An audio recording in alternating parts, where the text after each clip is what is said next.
Ni juma nyingine safi yenye baraka sufufu, ikiwa pia ni siku ya kuadhimisha Eid Mubarak kupitia kituo unachokienzi almaarufu Kioo cha Jamii.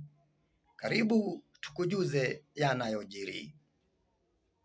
Amini usiamini, farasi mrefu na mzito sana kuwahi kuishi aliitwa Samson kabla ya kubadilishwa jina hilo na kuitwa Mammoth.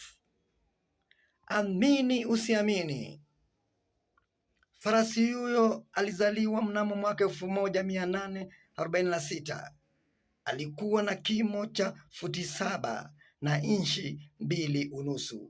Uzito wake ulikuwa kilo 1524.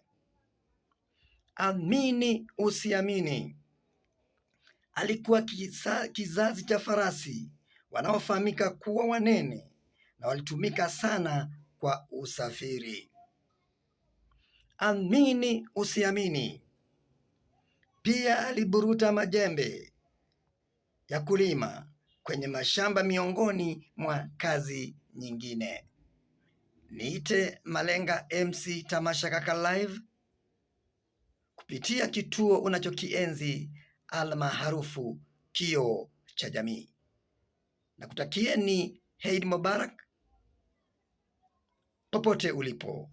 Asante kwa niaba ya hichi kituo.